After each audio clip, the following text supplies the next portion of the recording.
This program is brought to you by Emory University. Please come. Sorry, I owe you an extra 1 hour of my life. Please come. Sit here, Kiran. Yes. Thank you. Well, actually, it's been perfect. I was just saying that because it's given everybody a chance to get to know each other. Perfect. And discussions are already happening, and since we're local, we need to know each other. Oh, that's good. Right? So you Yeah, use the so time. it's great. Hi, Aniti. This is good for me? Yes, you're That's welcome my to younger sit sister, here. Anu. Yeah. She's an immigration attorney, works in Seattle. Sarah, come and sit down. And Sri Lanka. Yeah. And Fremont. That's Fremont and Seattle. Okay, great. So what we thought we would do, and we're going to really launch into it, okay, Yes. is to have each person very briefly introduce themselves to you so Great. that you know who's sitting at the Perfect. table, very briefly. And then we've been discussing some of the questions that people had for you. Oh, really? Yes, but we are also thinking that you will logically, naturally have questions for these folks as well, because they're doing such interesting work. Yeah, but if you give me that chance, then you would have no time for questions.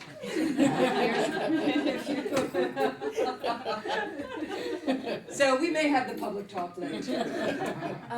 And so everybody is aware that George is filming, okay, and I'm assuming we're rolling right now, okay. And my job is going to be a very light-handed, loving, compassionate moderator, okay? And so I would love to start opposite us with Kathy Allen. If you would introduce yourself to Kiran. I'm Kathy Allen. I have a business Thank you. card. What do you Thank you. think about that? Thank you. Wow. I'm the psychologist at Donaldson Correctional Facility in Bessemer, Alabama. Mm-hmm. Good So subject.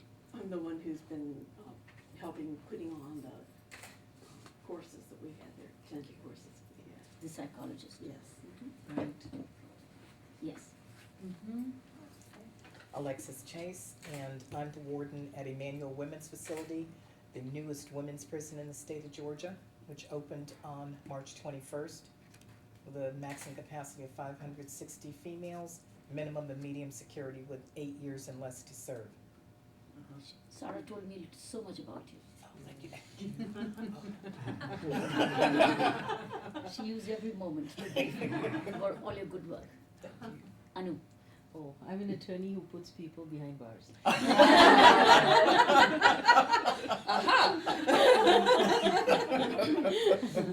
Short and sweet. Sarah. My name is Seva Vitorino. I'm a graduate student here at Emory, and my dissertation research involves women who've been incarcerated and also working with women who are incarcerated. Wonderful. Ron Cavanaugh, Director of Treatment with Alabama Department of Corrections. And the tie-in is that in 2000, 2002, we started a 10-day Vipassana course at Donaldson Correctional Facility, which has survived with its ups and downs. And Dr. Allen is now running the program. The Dharma brothers came from where? Yes, Donaldson. That's correct. Mm-hmm. I just got a copy of it to see it. Okay. Oh, you haven't seen it yet? Just no, I haven't seen it yet. Okay. Great. Yeah, but yeah, we're piggybacking off of everything you've done. So it's working. So Carrying forward a baking. yeah, We all running marathons, aren't we? absolutely. Absolutely. Yeah. I'm Rachelle Willoughby. I do work with the CBCT program here at Emory. It's the Cognitively Based Compassion Training. They've been doing work for about 5 years, well, since 2005, so 6 years now, studying the effects of compassion meditation on different groups of people, everything from healthy adults to children in the foster care system, traumatized populations like suicide survivors. I'm now working with a group that is getting ready to work to deliver meditation training to people who are incarcerated here in Georgia. So we're hoping to have our first program rolled out by the end of the year. You remember Terry last night, perhaps, Terry Civilli, they're colleagues together. Right. Yeah, right. And I'm Tara Doyle, as you know. My best friend. That's My best friend. And I'm sitting at this table because I'm lucky, is what I would say. And I teach, I'm the Buddhism side of this. I teach Buddhism, especially socially engaged Buddhism. Yes. It's my love and my passion. So thank you so much. This is Ron's wife, yes, and Alexis's sister. That's my daughter. Daughter? Yes, my daughter. Forgive me. And so I just thought we were having some really fascinating discussions before you came. And I'd like to just open it up. I think there were some questions. First, Kathy, you brought us some interesting information. Oh, If just you some would, data. data. Yeah. Because a piece, I think, of what you all are doing that's so interesting is you're actually doing research Yes, we on are. the results, right? And I'd love to hear something about that and maybe some questions you might have about that. The University of Alabama has just submitted a manuscript based on our probably 2 years of ongoing research with the Vipassana grouping for publication. So we're hoping that it'll be published quickly. And we're also doing research with Stanford University. And on the same kinds of things, mindfulness sort of studies about the effects of Vipassana on the inmates. And we're real excited because we really would like to have a dorm, a Vipassana dorm. And we'd also like to have a meditation center, that we could have other inmates come from other dorms and then, come to Donaldson and serve a 10-day course. And we're just seeing such great effects of the courses. So the results have revealed that they have substantial effects. Yes, ma'am. Superb. And we've had, I said earlier, we've had 15 10-day courses. We've had 2 one-day courses and 3 3-day courses. Wow. And we've had, new students have been 217, but the total students who've completed courses, including old students and servers, have been 484. Wow. So it's a big thing for. Is the research published? Is it on the net? It will be, yeah, it will be, and I can send it to you. If you I'd have- be grateful if now you that have you have your, my contact. email. Yeah. I can send it to you and let you see what they're saying. They have a good development of the history of meditation, transcendental meditation, also mindfulness meditation, and they have a good intro to it. But we're pretty proud and excited about this. And this is one program which costs you nothing financially. Exactly. That's why the warden loves it. It's a great treatment program. I mean, seriously, it's a treatment program that costs very little and has great results. And In fact, it costs nothing, if you ask me, because the teacher, the meditation teachers, they are expected to take nothing.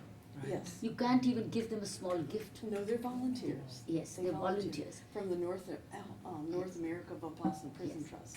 Because I remember I made a mistake once when I did the program even for the police officers, and I wanted to give them a gift in the end. They rejected it. Mm-hmm. They don't even want a gift in return. They're so above all this. So therefore, it financially costs you nothing, only space and a part of the schedule. Right, we're very lucky that we have a physical plant that can handle a meditation course where the people, the free world people can come in and live at the, live during the course with the inmates. Right, A lot of prisons don't have that possibility, but we Right. do. right. This can be excellent for women prison. Oh, we're excited about that. We're hoping, we have a women's prison that we're hoping to expand into some new areas. We're Right. hoping to get the women started up within a year. Right. You were saying something about this beforehand, some of the research that you've heard about this topic of women. Yeah, I'd have to, I can't cite the exact paper, I'll have to get you that information, but they've found, studies have been done with over 2,000 inmates, male and female. What they found was the effect for female inmates actually was more beneficial. And over time, at a 3 and 6 month period, they found that they retained more of the beneficial results, self-reporting, improved states of mental health, emotional satisfaction, happiness, more positive relations with people that they were socially connected, more social connection. So, and also, especially More female than inmates men. that were, more than men, That and surprises especially me. if they had substance abuse challenges. What was your experience with this, men and women differences? That's exactly mine. That's why I said it will be much more beneficial for women. They retain this more because of the higher emotional factor of them. But I was going to say that doing the course and then keeping up the practice is vital. So once you make them do the course, and ensure and how do you enable them to keep up the practice, like doing the full 1 day programs a week, and keeping up the practice morning and evening, as they say in the course. And prisoners have enough time. If you factor it in their day schedule, they can factor it. They can put it in. It's you and I who got multitasking to do. Prisoners don't. Once you make a brilliant schedule, they will stick to this. And do you know, this is what has happened in our Indian prison. Because we set a practice place and part of their day work,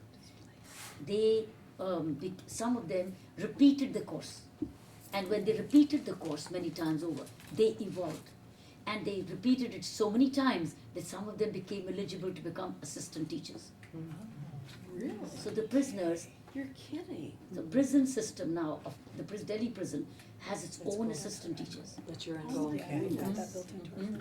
This I is had part no of their end idea. goal, she's saying. Yeah. To train, our goal is to train over a course of period of time and then have people who have worked with meditation for a long time, train them in teaching their peers. You know what? Let me inform you a little more. You and I do not appoint them as teachers. It's the Vipassana Institute which does, and they have certain rules and regulations. How many courses? See, so I can't teach you. I can only share with you what I think about Vipassana, but I cannot be a teacher till I'm considered to be a teacher by the Vipassana Research Institute. So therefore, those of them who've done a number of courses and done some long courses, they become assistant teachers. So therefore, we need to, if we keep up the practice, and if once you keep up the practice, those people will be inclined to go in for another course. And then a longer course. Then one day you may go in for a longer course, which makes them ready to become assistant teachers. Now, those who are on long-term imprisonment would be very good to be inducted into such programs, and then you will have an in-house resource of your own one day, 3 years from now. But that's only if you begin now. In our prison, we didn't get them immediately. We got them over the years. And now there's a good turnaround. That's amazing. 1/3 of our inmates at Donaldson are life without parole. So they're gonna be here until they die. Right. They're More perfect. good. You can literally let them die liberated if you do these programs. That you are literally setting them free while in the prison. Yes. Because exactly. this program truly sets you free while you are physically not free. Yes. You're mentally free. So if once you promote this program from that point of view, and then also the advantage of being assistant teachers one day, if they do so well, and then you will even one day go for longer courses, Yes. 40 days, 60 days. We'd like that. So that'll happen, but remember, after doing the course, ensure, if you can, is a part of their day schedule is a practice hour, both morning and the evening. And then having 1 day courses per month, maybe. The teacher will come back and do 1 month course. Like I sat a course, 1 hour, sat a program, 1 hour. My Indian friends here do one program, 1 day per month. We have 3 group sittings during the week in which we have time for people to come together and, and sit, the old students coming in and sitting together. But most of the old students do sit twice a week. Twice a day. Very good. Morning and evening. Wonderful. If that's part of the schedule, saying as soon as you finish, that's your new schedule, they will continue to grow. Exactly. They'll spiritually grow. It's very, very But it's exciting. excellent for women if you can do this. Other questions or comments? How about from an administrative point of view, in order to keep our program intact, one of the things that we struggle with, and we're in the Bible Belt in the Deep South, and so it's real easy for people to get confused that the program is Buddhist, or rather than just being secular, or that people get real envious and jealous over the success of the program. It's like you're saying.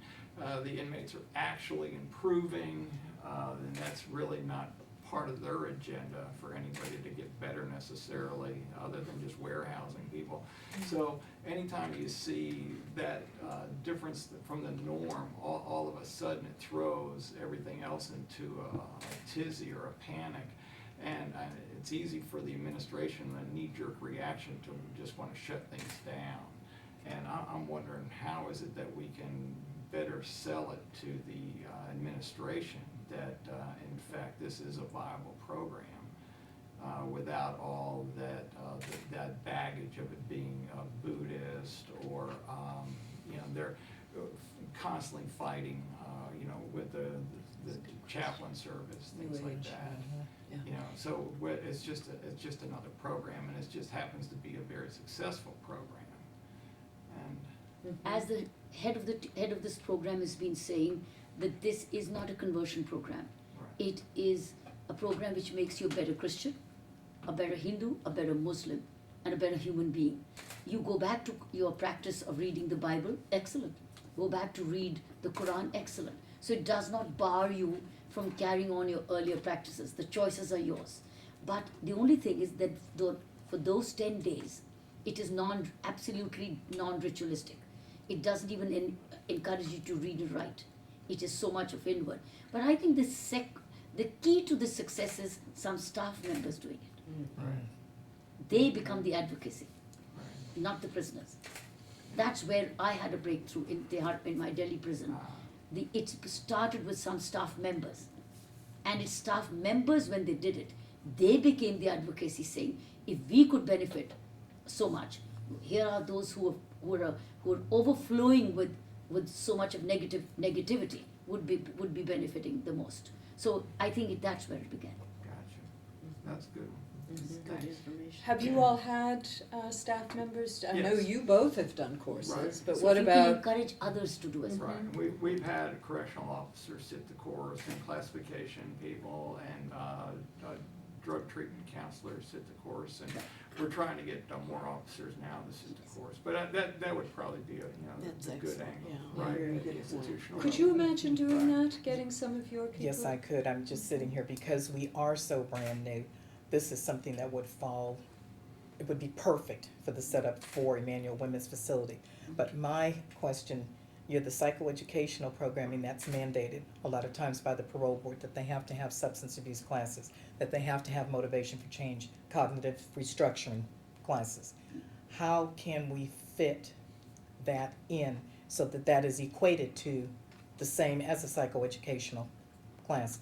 And the thing is, it would have a major impact on the possibility of reducing recidivism. Call this program mindfulness rather than Vipassana. Mm-hmm. Let Vipassana be the technique, but call it mindfulness. And I've been into substance abuse treatment program for 23 years. I ran a voluntary organization for that. It's all about the mind, because the kind of psychological changes these people go, those substance abusers, it's all back to neurons. It's biological and it's psychological. And this program addresses actually de-viruses the mind. So call it mindfulness and factor it in and let this be the technique. And there's so much scientific evidence now to back this up.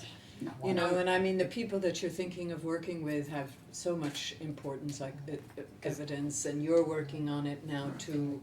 One of the things that you have here, Kiran, is some information about what CALM has done, right? Some of their scientific studies, etc. Right. So, you know, Right, because And empirical evidence I would is. think bring in people So like rather than Kathryn calling and it a Ron, meditation program, call it mindfulness. Yeah. right? Call it rational intelligence. Give it a name. Yeah, emotional intelligence, right? Yeah, it's rational intelligence is another technique. You can call it emotional intelligence, but I think you can switch between the two Okay. and use this technique. Or mind detoxification. I like it. I like that. I like that. Mind- Decompression. It's called mind detox. Okay. Because you see, the rest of the programs are all externally, they're not experienced. They're told, this is experience as we've Yeah. done the program. Exactly. That's why we're speaking to those of us who've not done the program, it's still external information. But once you practice it, you know it's experienced. And experience, so therefore that's the best change maker. What would be something that would give them the impetus to go through the program and know that there was some type of support out in the community? What could we offer as support? First of all, show them the films. Let them volunteer. It's the power of the picture. It's Okay. show them the movies. Show them Dhamma Brothers. Show them changing from inside. Show them it's changing, doing. Show them these films. Say just have a film show. Okay. So you will start saying, we want to do it. Can we try it? So those are the people who keep, and then after these people who do it will become saying, hey, I benefited, what about you? Try, what do you lose? You anyway 10 days inside. You from this ward to another ward. You're not losing anything because you are not being deprived of family time. You're back here. It's ward time shifting from ward 1 to ward 2. So that's how. So in the process, you're gaining more in these 10 days' time. And listen, there is no compulsion. You can reject what you saw in those 10 days' time. There's no compulsion. But the seeds which will have been sown for those 10 days will not go away. They'll fruition. I've seen many people doing the course. They didn't like it. First they didn't like it. You know what? They went back after a year. Suddenly it called them back. It just wanted to do it. So I've seen happening in my cops, it happened in prisons. It happens to those of us on the outside too, right? Yes, as well. No one Isn't likes it? their first course. It's No, tough. that's, yeah.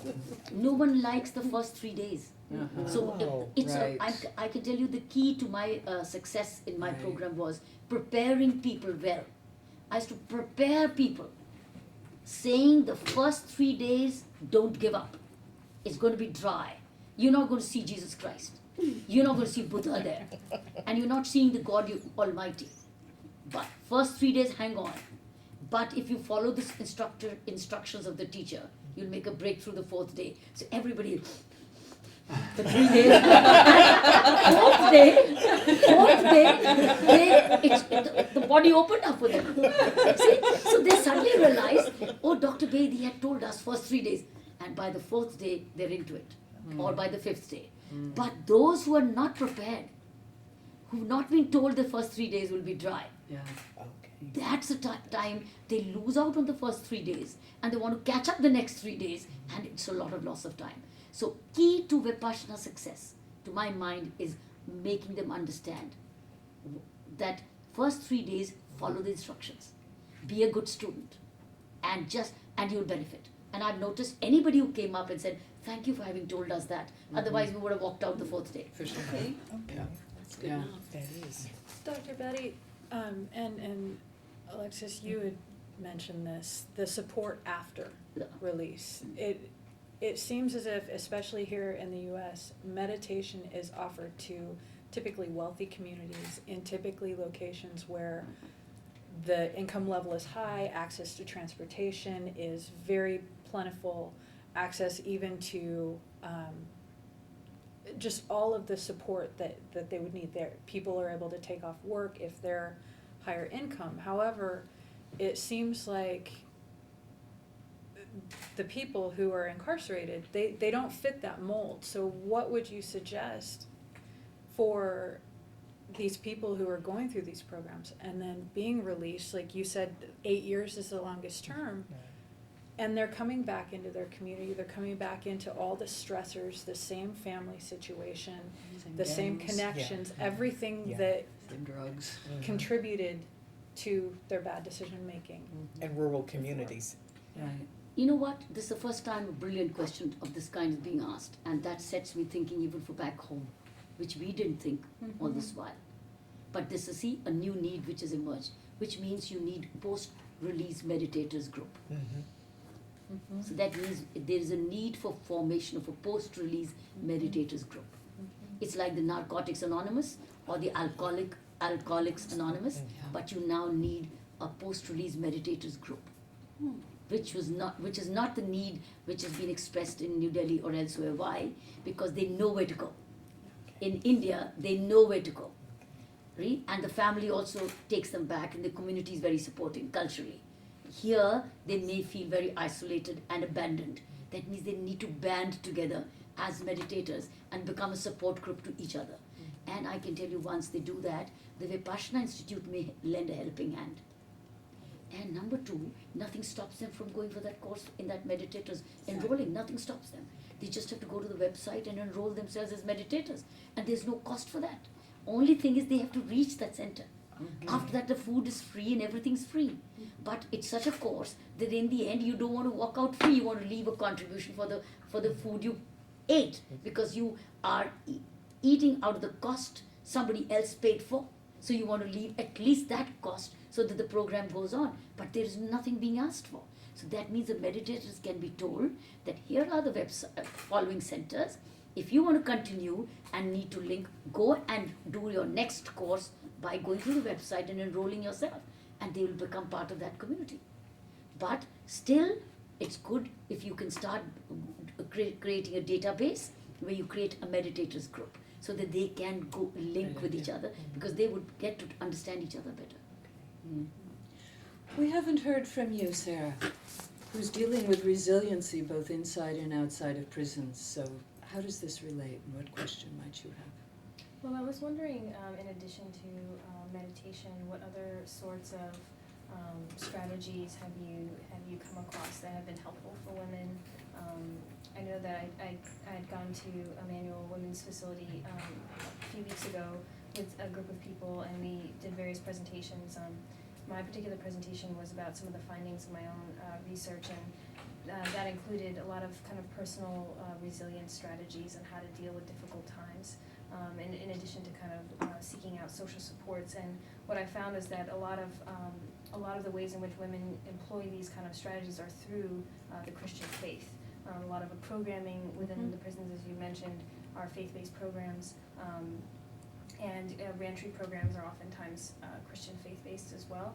And I'm just wondering how maybe there might be some other ways of connecting this, in addition to kind of branding this as mindfulness, but other ways that we can connect what we have now, the infrastructure we have, which is oftentimes Christian faith-based programming, with the mindfulness, but as well as maybe some other kind of ways that could serve as links for people, so that we can make best use of the structures we have now and the people who are volunteering now, so that everything can kind of work together a little bit more closely.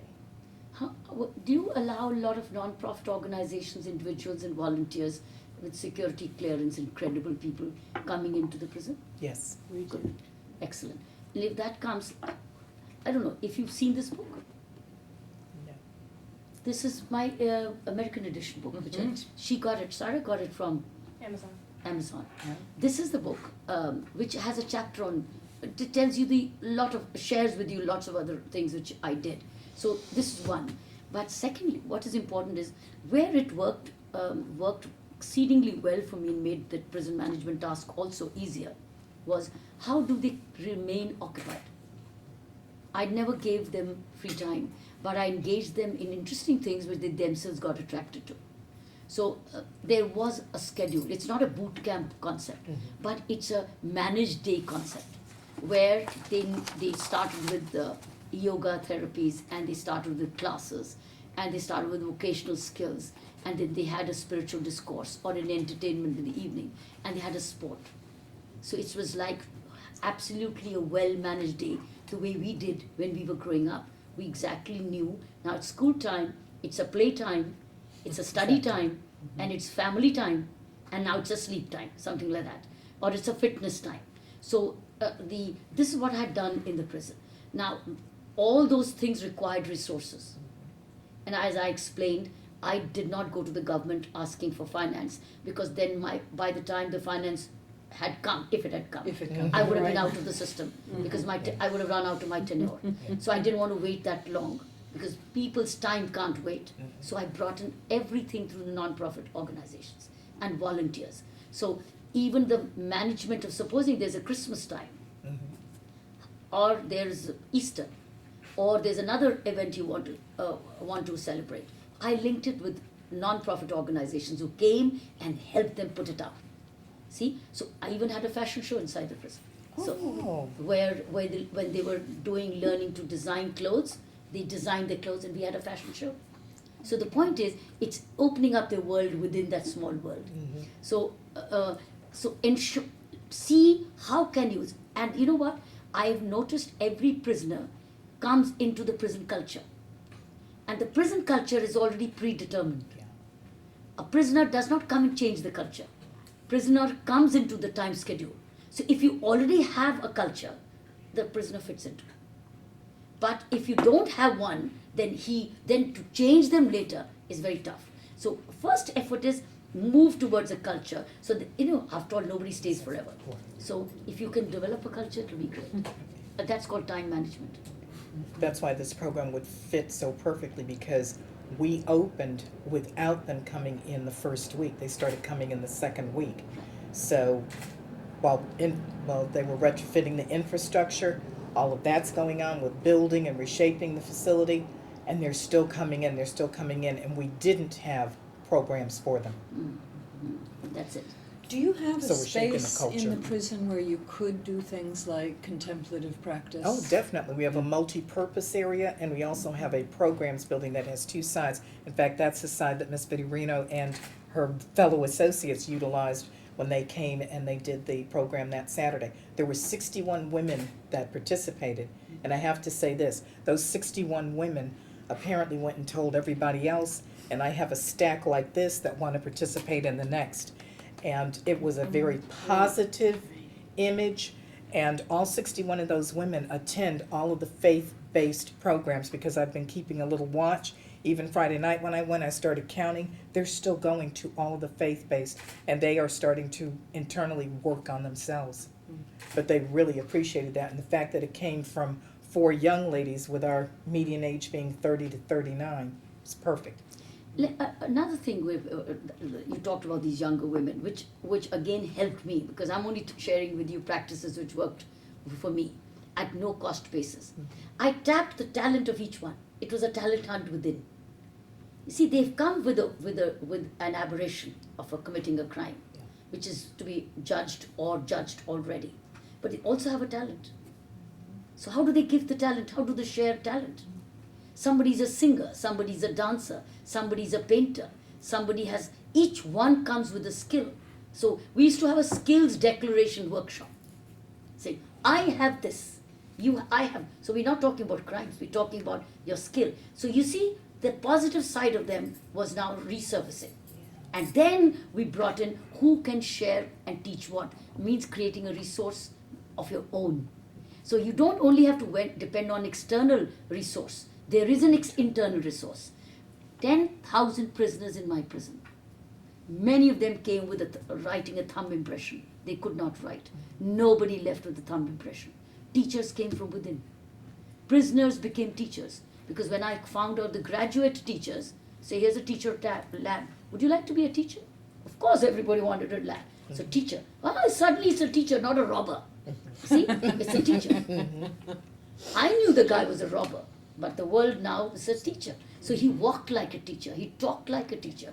And he used to get books the evening before. These are the books for preparation for tomorrow. So the guy is all the time reading and preparing for tomorrow, because now it's dignity, self-respect. So remember to tap the talent from within. We sometimes underestimate sometimes what we have. We must... that's a very funny thing when the prisoners start to come in, because when the policy changed, rather than saying, what crime have you committed? Nobody dared ask. You know what crime is committed. How much educated are you? What is the other talent you have? And the form was being filled. He's educated, fit to be a teacher. He's a music teacher, fit to go to a music class. Things like that. Dr. V, one of my inmates has said that if you give them responsibility or opportunities to take responsibility, they really grow. And that's what it is. That's what you're talking about. Oh, it's an environmental factor. We don't need another PhD research on it. It's known. See, what applies to you, remember, it applies to others too.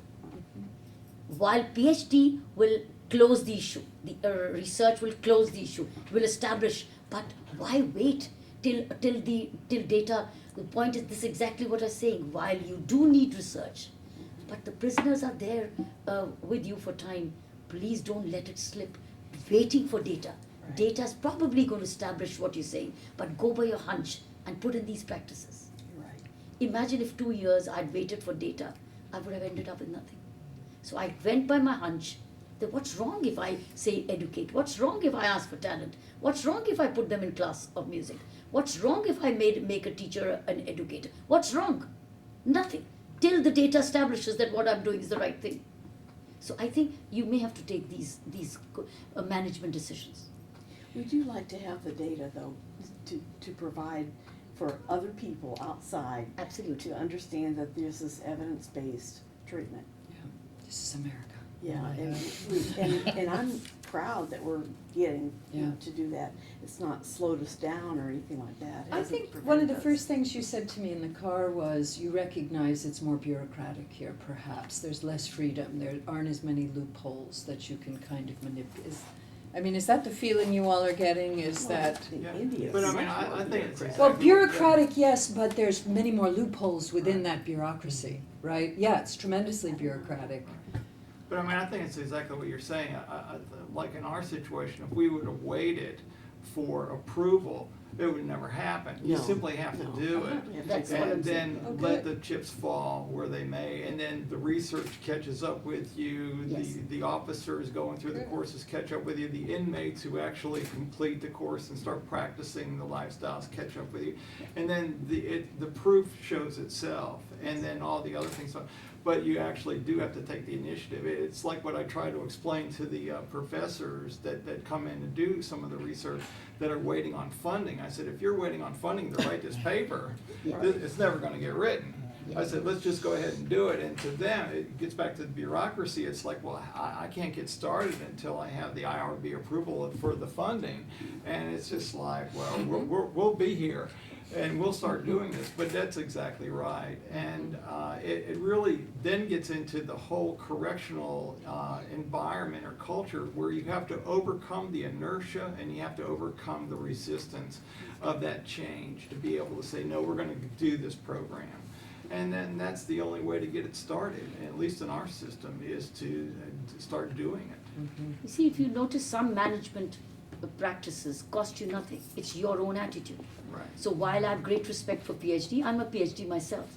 I preceded action with a confirmation of what I was doing. As a police officer, I saw absolutely a relationship between drug abuse and domestic violence. And I was researching on performance appraisal. I'd done already 2.5 years of performance appraisal studies at the Indian Institute of Technology, Social Sciences Department. I changed it. I said, that's too dry for me. I'm seeing domestic violence and drug abuse relationship. Nobody's writing about it, talking about it. I want to see whether how intense is the relationship. But meanwhile, I found the practical solutions. But I went to start to do a research. The hypothesis proved right, that there is a predictive relationship between drug abuse and domestic violence. And the 94.6% drug addicts commit domestic violence. And then what established further was, what was my hunch, was women as prime victims, because they're soft targets. See, so what I'm saying is, with great respect to PhD, but as managers, we can't afraid to let others' time slip out of hands, because we are managers of their time. So when you're doing a talent hunt, even if it's not established yet by data, it's not costing you anything by realizing the potential of people and let it be expressed and then used in the prison. I think one of the kind of sad things about it is that for some reason we need to make a case that, that there is a population of human beings that deserve access to resources, that deserve to be treated like human beings, that deserve, to be able to meditate if they choose to meditate. I mean, I think that's where the ironic kind of barrier to a lot of the kind of programming that it seems like a lot of us are interested in doing, is that somehow there's this culture that these people don't deserve anything, that they deserve to be in fact punished and they deserve to actually be without. And I think that's where, if we could just kind of shift that culture of mostly the people on the outside, that we should never have to argue for access to meditation, or we should never have to make the case that people deserve to be called women or men instead of inmates or ladies. Yeah. prisoners. So and Dr. Chase actually, one of the things that I noticed that when I walked into her prison is that the officers and Warden Chase, when she was referring to the women, she referred to them as ladies, and one of the women that was incarcerated there came up to me and kind of with tears in her eyes and said, you know, this is the first time anyone has ever called me a lady in like 15 years. And you know, and I've only been, you know, inmate do this, inmate go here, inmate go there, and she said that I'd forgotten that I was a lady. And I think that, you know, that's where it's really, really powerful, and that we're forgetting that people internalize the way that we're treating them. And if we could really just shift on our side of things, you know, and remind people that we're dealing with human beings who have rights and deserve all those things, I think that will make a world of a difference. I think in the fact too, they're coming back out and they're coming to your neighborhood. Exactly. I remember I used to address prisoners as brothers and sisters. Right. I went to that extent. Says brothers and sisters. The only difference between you and me is I use my time better. You didn't get the opportunity, or you didn't take the opportunity. I go home, but you stay back. But you've written your book, but your next page is empty. What are you going to write today? So that's the only difference between you and me is what do you write today? And I said, if you write. So when I started to say brothers and sisters, it absolutely got 100% acceptance of what I was sharing with them, because they felt I was saying everything for their benefit. So there was no we and I and you, it was a we. So the concept of we in the prison evolves, brings in a faster reform. So I'm there for you. But you see, in the second portion is that society needs to understand that if you punish within punishment, it's like punish. We don't work on reform inside the prison. We are punishing the prisoner even more. And do you know what he does? He comes out and looks for the next victim, and that hurts society even more. But it's wiser, it's more sensible, it's maturer to work on the prisoner while he's captive, because he doesn't have a choice. So it's easier to work on him if you work with his time management. But it's tougher once he's out on parole. He won't bother you. He will look for the next victim because he's determined. So I think it's safer to work on corrections and it's more economical, because the next crime is going to be expensive back again in society, individually and officially, because every imprisonment is expensive. So it's safer to work on reform. I used to tell people, listen, what I'm doing is actually safer for society than not letting him, allowing him to be contaminated and then look for the next victim. You know, one of the foundation which I set up, called India Vision Foundation, which works on prison reforms, the tagline is save the next victim. And the next victim could be the prisoner himself, or he's looking for the next victim. So best is when you work on the prisoner while in prison, you're saving the next victim. His victimization and he looking for the next victim. So you've got to take the sting out. And when you start giving him all these infrastructural support, which could be resource generated from within, you are actually being economical to society. Friends, we have 5 minutes left. Any burning questions? People who haven't had a chance to talk. Mm-hmm. No, fine. Right. I appreciate being here. No. I want to go to India and see the prison. Me Yes. too. Most welcome. You have my, if ever you wish to come, I'll arrange your visit. So give me an email and we'll love to help. Go Would along, love that. show you some of these I've programs. been to India a long time ago. Yeah. Spent 3 months there. Actually, I was married in New Delhi. You? Mm-hmm. Wow. Which church? Long time ago. No, it wasn't a church. It was a government ministry. Wow. It was, there was all that tobacco stuff in the corners and all that. They called me a spinster.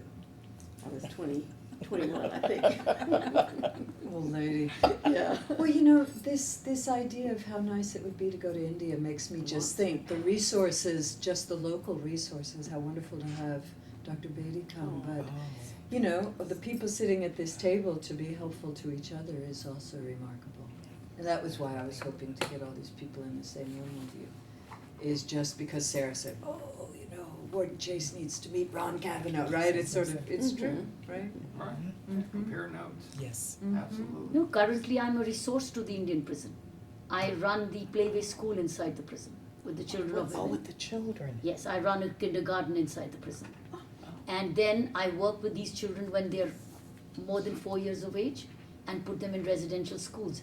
I have 200 children of prisoners who with me from playway to the college level now, because the program started 14 years ago. So I've continued to be a resource as a non-profit organization to be with the prison. Okay. And I work with women prisoners and teach them how to weave, teach them how to do crochet, etc., and design and paint. So they work with me and I give them some wages as a volunteer foundation. So they learn the art, I give them an honorarium for the day, and children are totally looked after by the counselors who come from my project. And we work with children. And once their children are 4+, we put them in residential schools where I have very good tie-ups with missionary schools. So they admit them. And some of my children are in graduate classes today. But I got them when they were 4 years old. What would you see as the most important thing? We're going to have a children's center. What is the most important thing that our children's center needs to focus on for these mothers as parents? First of all, they must stay away from the mother through the day. So you need to have a separate playway nursery. Oh, they would only be able to come on the weekends, Saturday, Sunday, and holidays. Yes. And but they mustn't stay with the mother or get the language of the mother and learn the sections of law with the mother and learn the language of courts with the mother. So it should be a playway, a normal playway. Should be a normal playway for the children, which has the kindergarten teachers, so you could even get volunteers. You can even get women, some of them, who may have done these courses to run this program for you. So you don't have to wait for big budgets. And then we train women also in pre-nursery teaching. So we train women because then they can go back and be sitting mothers for some, they can serve, they can work. So we teach them to become nannies. Okay. How could they be good nannies? But in your prison, they were there 24/7, the kids, or did they come and go? Because they were in the same premises, we took them for the breakfast. They slept only with the mother. Oh, okay. Now I'm trying to tell the prison, they don't even send them for the night sleep. Let them stay in the playway where we have a separate place for them to sleep. Let the mothers meet them during the day. I want to further make the change. Because I realize that even sending them back there during the night is not very safe. So I want the children, so this is the latest change we're trying to make. But during the day, they're not with the mothers. When I took over, there was nothing separate for them. And they were only talking the adult language of law and stabbings and murders and lawyers' names. That was their language. Yeah. It's written in this book. The book is in 3 parts.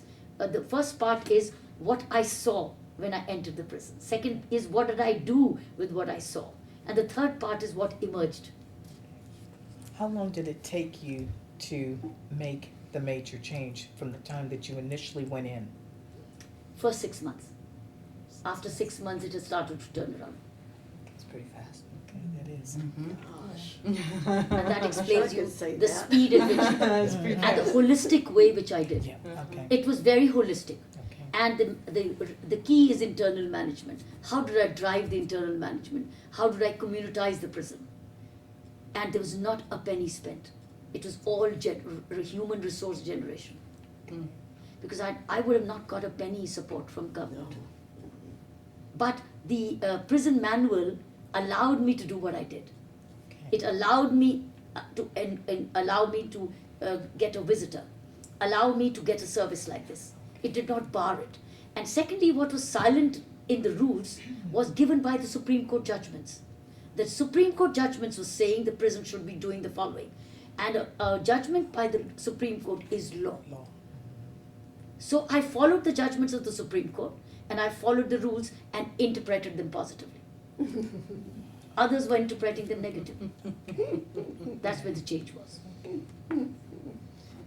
Okay, so I think that we have to stop because our photographer, George, has to get to his next venue, which is your Sarah, public here's your talk. book. Thanks for Yeah. making it available at the right time. Thank you so much pleasure. for taking this time with My us. pleasure. Yeah. Thank you. The preceding program is copyrighted by Emory University.